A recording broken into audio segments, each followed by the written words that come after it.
Untuk para perakit baterai lithium ya, lithium ion, lithium polimer maupun lithium ferrous phosphate ya, atau LiFePO.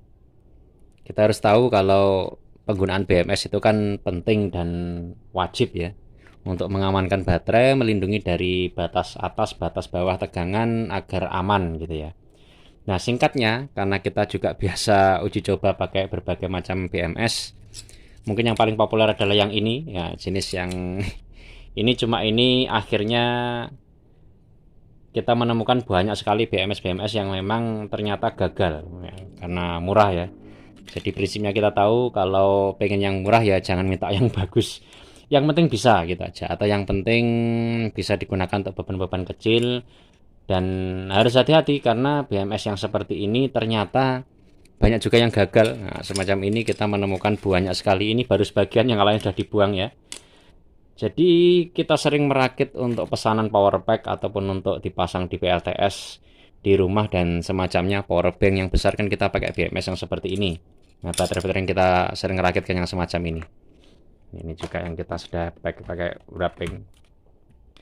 Ada banyak yang gagal setelah kita pasang, ternyata ini panasnya lama sekali. Harusnya ketika setelah dipasang pertama kemudian hanya beberapa menit harusnya panasnya, tapi ternyata cukup lama. Itu berarti ada ketidakberesan di dalam rangkaian sehingga dia akhirnya short terus, akan mengurangi arus terus yang di baterai. Terus kemudian pernah ngalami juga ketika setelah kita pasang ternyata ada satu saja yang panas, jadi menguranginya tidak tiga-tiganya tapi satu, akhirnya satu selnya atau satu serinya itu menjadi drop. Nah, ini harus hati-hati karena kita juga perlu mengecek secara berkala tegangan apakah berimbang. Walaupun ini sudah balancing, tapi kadangkala malah justru ada satu sistem yang gagal sehingga akan mengurangi tegangan, membuat drop satu sisi saja dari 3 seri misalnya. Ini kan 3S ya. Nah, semacam itu. Kemudian juga pernah lagi ngalami yang seperti ini. Setelah dicek tegangan pasang pertama normal, misalnya ini kita coba ceknya. Di sana tertulis 12,56. Ini kan berarti tegangan baterai hampir penuh. Baterai kapasitasnya hampir penuh, Bang. Setelah kita pasang, kita beri beban, nah tiba-tiba turun dan drop. Padahal awalnya normal. Nah, semacam ini berarti ada kegagalan sistem di dalamnya. Dan berbagai model kerusakan yang lain kadangkala setelah dipasang pun juga ternyata diukur tidak keluar tegangan, hanya sekitar 8 atau 9, jomplang istilahnya. Ternyata untuk menyalakan lampu aja nggak bisa. Nah, padahal diukur dari perselnya normal semuanya.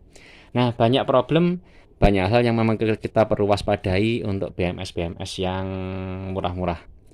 Baterai manajemen sistem penting, tapi juga kita harus hati-hati. Memang harga juga membawa rupa, jadi korbannya juga banyak seperti ini. Jadi wajar harga itu sesuai dengan kualitas atau kualitas sesuai harga. Kalau mau pakai yang murah-murah seperti ini, ya oke lah, harga antara 20 sampai 30-an ribu, paling gede 35.000. Ya harus hati-hati karena juga ternyata merek berbeda-beda, manufacturingnya juga macam-macam, tidak semuanya bagus. Saya biasa beli 20, ternyata selalu saja ada kadangkala 4, kadangkala 5 yang tidak beres. Ya, begitulah.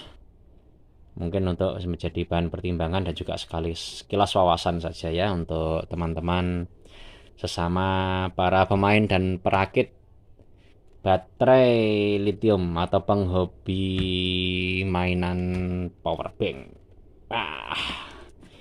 Kita biasa merakit seperti ini. Ya, semoga bermanfaat. Sampai ketemu di kesempatan berikutnya. Kalau ada usul atau saran atau ide untuk apa yang perlu kita bahas, bisa ninggalkan komentar ya di bawah.